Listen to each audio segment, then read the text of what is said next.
Mixed fortunes for Scottish clubs in Europe. The League Cup group stage reaches its thrilling climax, and Celtic's transfer silence continues.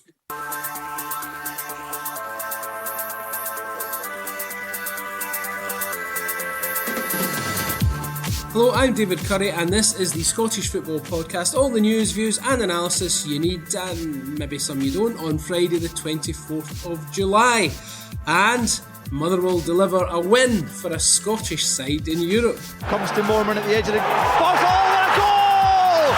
What a way to open your Motherwell account from Martin Morman from 22 yards. Good job they did, as Hibs slumped to a 2-0 defeat in Kosovo. And the League Cup group stage reaches its final weekend. There's a lot of positives, a lot of good performances from new players. People still getting up to fitness because they've come in late. They haven't done a proper pre-season, so we get better as we go, no doubt. Who's going through, and could any of the big guns miss out? And what's happening with Celtic in the transfer market? Anything? My only surprise is where it is. I thought it was almost a cast iron certainty that it would remain in Scotland and sign for Celtic. I really did. Probably along with the manager, it's got to be said as well. So I'm surprised that he's gone down to Swansea. We'll talk you through the wide world of Scottish football. The Scottish Football Podcast. Yes, thank football. It's Friday once again, and on the podcast today we have Mr. Cillian Sheridan, striker of 1,000 clubs. I think that's an exaggeration. Maybe about 900. And Craig Telfer, the anchorman. Can I call you the anchorman, Craig? You can call me whatever you want, David. Friday, I know, we're in the mood. A View from the Terrace presenter. Well, I think we have to start with... let's start positively and talk about Motherwell in the Europa Conference League qualifying second round, a 2-0 win over HB of Tórshavn. And I was there, Craig, and to be honest with you, it was pretty much business as usual from last season. Yeah, it looked like a very measured performance from Motherwell. I thought that they about the time the first 5-10 minutes into the game took quite a grip of it. It was a similar kind of football to what we were seeing from them last season, just very, very assured, very confident, and that was with a number of players missing. I think there was 7 or 8 all starters that were unavailable to them. But nevertheless, just a solid performance, professional performance. You described that well with 2 really nice goals. Mirren and Fadinger were goals about 15 minutes into each of the half. And I think it just really sets them up very nicely to go to the Faroe Islands and get the result to qualify. But it's particularly when you contrast it with Hibernian's performance, this was like the opposite of how you should handle a match like this. Whereas Hibs, I thought, looked as though they just weren't ready. They were still in pre-season mode. Motherwell looked as though they were up and running. They were purring quite nicely from this, and I just think it was just a very competent, very well delivered performance, and just a potential hazard easily negotiated. Too early, Cillian, to call the new manager Alfred the Great, but I'm sure some of the newspapers will have a crack at that sooner or later. But he looks as if he's just meet the new boss, same as the old boss. Yeah, definitely. He's come in, picked up where they left off. And it can always be difficult, I think, for managers coming in to teams that have been successful. Sometimes, probably more often than not, managers are coming into places where a manager has been sacked when things aren't going well, so you're having to pick things up. Whereas sometimes it can be hard to come in and get across your ideas that might be different to a previous manager that was successful, where players are like, well, why should we listen to that or do that when what we were doing before worked really well? But he seems to have just come in and kind of picked up where they were before. Yet to be seen if it's going to be such a similar style to Jens Bertolascu, but for him, I think it's probably a great start. You've seen with Hibs the potential banana skins in ties like that, but I think for Motherwell it was probably massive that they had their first game at home. Whereas we've seen, like with Hibs, when you go to those away games, they can be tricky, and then you're starting off on the back foot. Whereas Motherwell, great start for them, scored a few nice goals, Everton starts off on a positive note, and probably for him as well, he gets his first competitive win, and everything is looking good for them. I think it eased the pain a wee bit, Craig, of the loss of Elijah Just in particular, Elliot Watt, Slattery as well. But the new boys all performed well, to be fair. Yeah, I did. I quite like the look of Willie Vogt up front there. I thought he was pretty good coming in from the right. I thought he linked the attack well. It's good to see Luca Ross get a shot. I remember seeing him on loan at Annan Athletic a couple of seasons ago. I think he's been in and around the Motherwell first team, came on as a sub for the final 25 minutes. So hope to see more from him. And just a really good performance from Moorman as well. I mean, when your centre-back can step up and just melt a shot in from 25 yards like that, it's really impressive. But it just to build on Cillian's point there, I think that just shows how smart Motherwell have been, not just in terms of their player trading, but their manager trading as well. Because you need to identify a manager. You've got a group of players in there who have shown they're very capable of playing this sort of very eye-catching style of football. So you don't want to get in someone who's dissimilar to that and is going to want to change stuff when you've got that group of players there.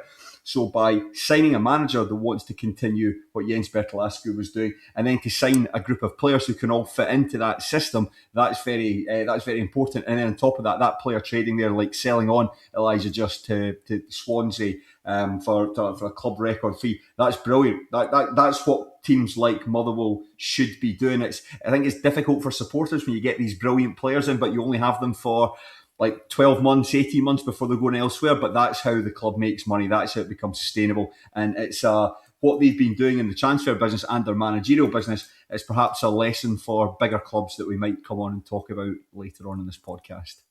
2-0 though makes the away leg. It retains a level of intrigue, Cillian, at that. They're not quite home and hosed. I'm going to put my neck out and say, yeah, I think they are. If you can't go away to the Faroe Islands, am I right? Yeah. Yeah. To the Faroes and lose a two goal lead.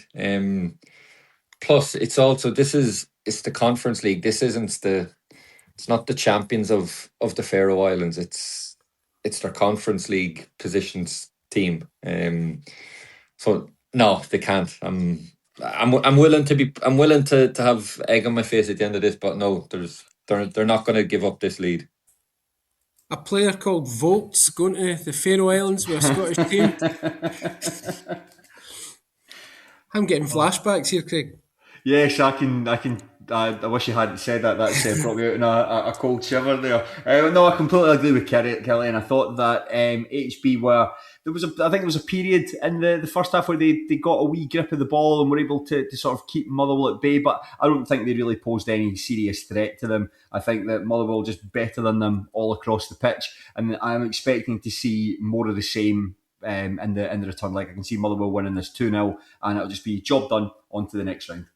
What about Hibs though, chaps? It's a sore one, isn't it? Hibs fans must be hurting this morning, although there's always mitigating circumstances. David Gray, Cillian says, look, I'm not going to make excuses, but you look, it was baking hot there. It's the first game of the season. Pitch isn't great. Am I being too kind on them? I was, when I was looking at the fixtures yesterday morning, and I saw what time the kickoff was at. I saw it was 3:30 over here. It is a horrible time to play. I know we're playing now in the middle of our kind of little mini heat wave here, where League Cup games are on at 3:00.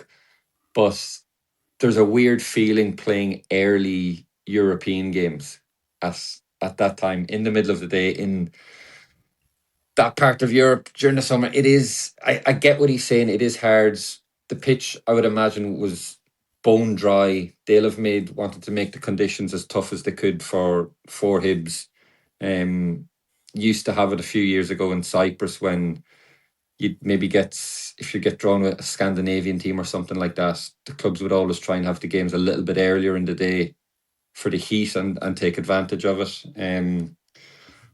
But I've been going back in my head to where I think you have to judge them at the end of the two games. If you go back to Brendan Rodgers' first game at Celtic, he's lost to Red Imps and then goes on and has one of Celtic's best seasons. I don't think it's...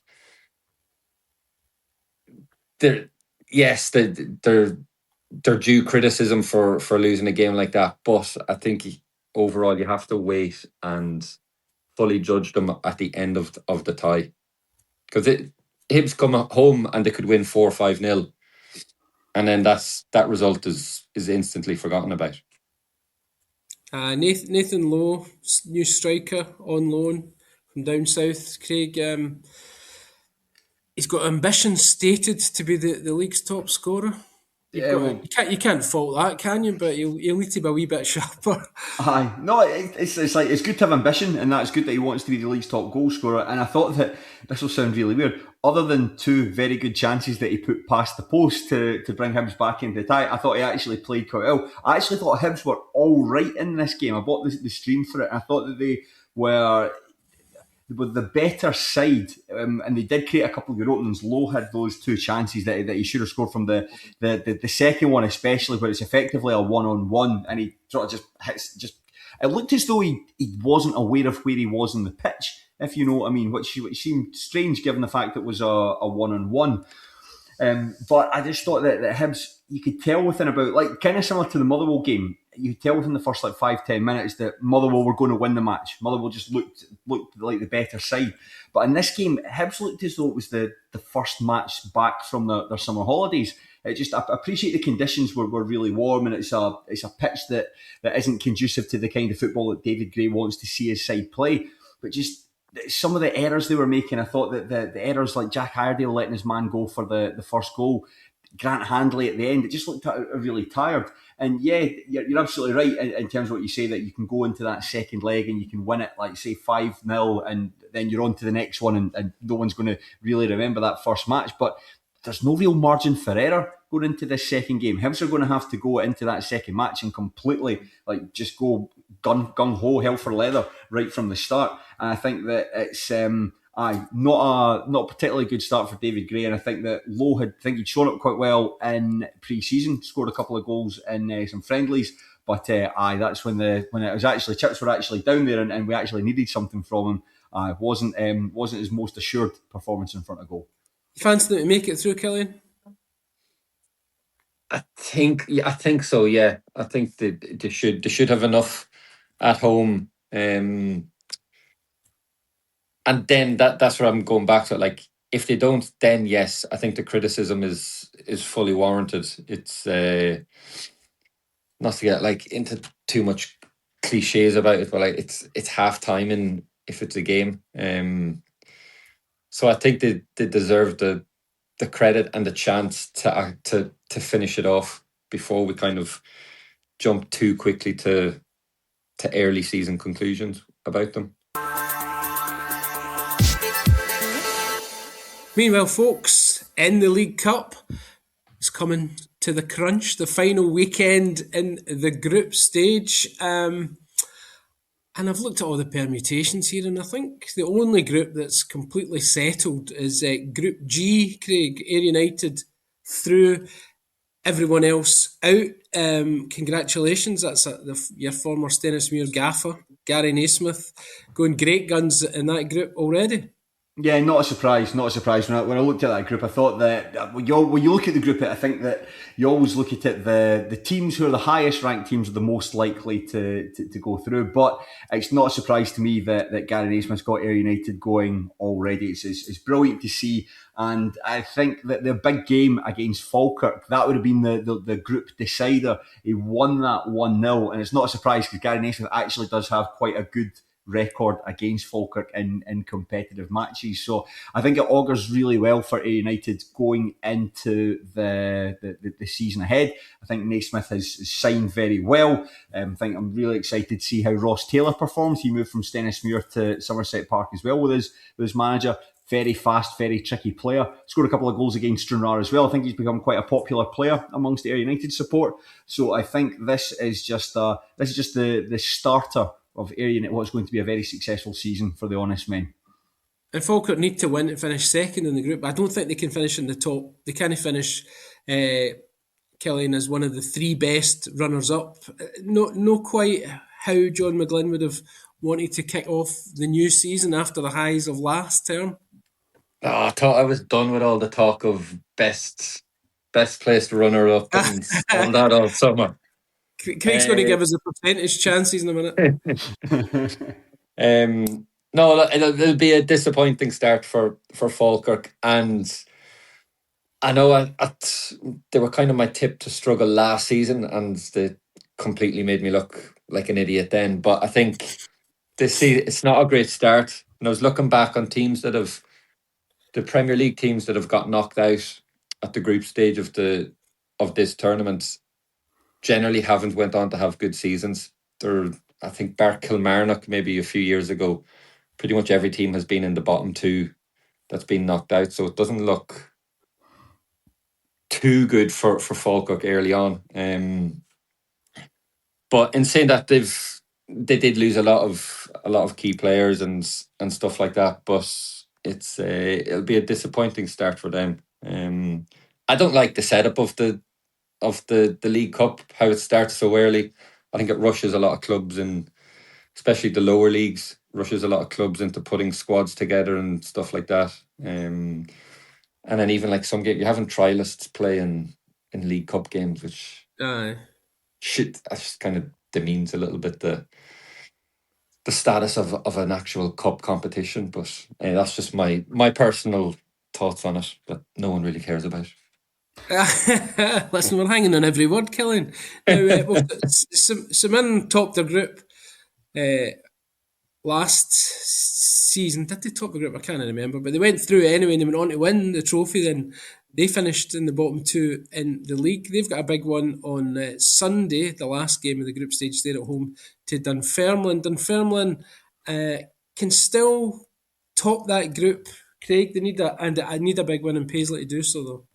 Yeah, aye, that's. I think that what did it for Dunfermline, I think they would have actually seen themselves as legitimate challengers for the top of the group alongside St Mirren, but where St Mirren were able to come behind from a 3-goal deficit against East Kilbride to win 4-3 and get the 3 points. Dunfermline Athletic weren't able to do that. They lost that match 3-0 with the goalkeeper Shea Kelly, the East Kilbride goalkeeper, with 2 assists with balls over the top. It was just a very, very bad day for Dunfermline Athletic. I think this one, I think this is I fancy St Mirren to win this one, and not just because they're the higher ranked side. I know that's quite an obvious thing to say, the Premiership team taking on the Championship team, but I just think for St Mirren, you win this match or you fail to lose it, but then you go through automatically. And I think as well, them being holders, I think that's a huge thing for St Mirren. David, you'll know far better than me about what that trophy means to the club. But I think you can't defend your trophy and go out at the group stage. You need to defend your trophy by going into the knockout stages and winning it. And I think that's every game is motivation for these teams. But I think the fact that you've got that carrot there of going as far in the competition you can, I think that's why St Mirren have got extra impetus to win this game on Sunday. St John's will win a trophy a few years back now, Cillian. They've lost to Inverness in that tournament. That they're struggling a wee bit to make it through. Yeah, it hasn't been what they would have been looking forward to, especially on the back of. I think a lot has changed at the club in the last year, 18 months, in terms of the owner, kind of a new way of doing things. There seems to be a lot more positivity around the place. Simon Falakari plays a nice style of football. Seems as if everything was on the up. I think the fans were looking forward to the season. And then just kind of a little bit of a stuttering start. I think that they were probably so used to kind of last season just going so well, and there was never really too many stumbling blocks. And I kind of feel like this is probably the first little small kind of adversity that they've faced in this kind of new stage of things at the club. So I do think that they'll come through and qualify from it. And I'm looking forward to actually see how they are in the league compared to previous seasons, where I feel like they're kind of going to come in with make a bit more of a go of it, rather than just be there to cling on and just stay in the division. I think they'll come up with an intent on actually having a little bit more of a go.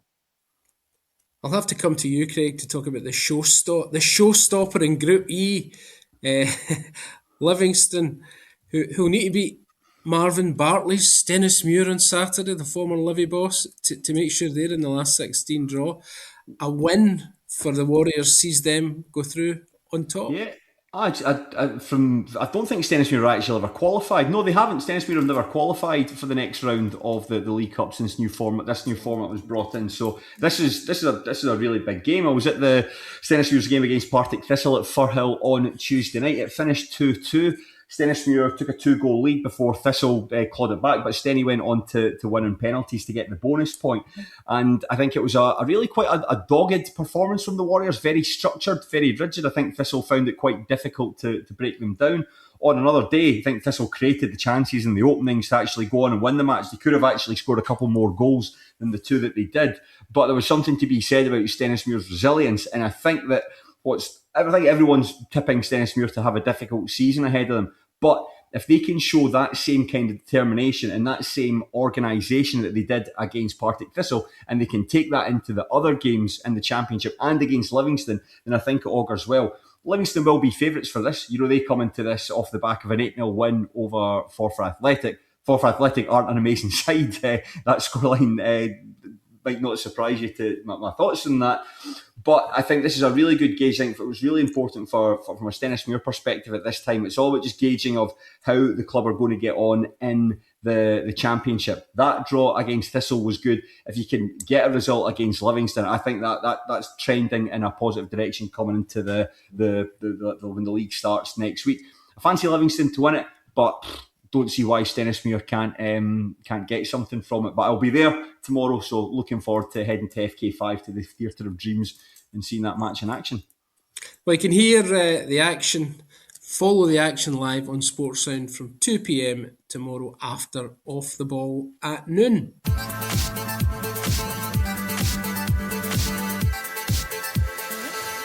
Well, finally today, folks, we come to...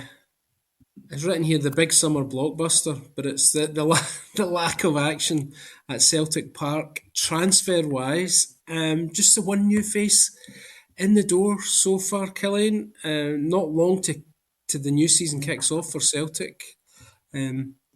Next weekend, or it's a long weekend there, and they play Dundee on Monday. Are you a wee bit concerned at the lack of activity? Yeah, I think you'd have to be. I think any Celtic fan would be. You'd think Martin O'Neill is as well. You've mentioned there they've only brought in one player, but they've lost a lot of players as well. And especially at a time when you're watching and you're seeing Rangers sign players nearly every week. It hasn't been a good window so far, which you're kind of saying every year now. Every 6 months you're talking about how they haven't had a good window. One thing I've noticed, it seems to be any player that they're linked with, or there's chat of the Bodo Glimt striker, and then with Duran that they've brought in, I feel like they're players that they've been looking at before, and it kind of all goes back to the fact there's no one in the position of, right, this person's head of recruitment, this guy's in charge of finding players and doing signings. So I just get the feeling that they're going back to players and transfer targets that were already there in place before, from previous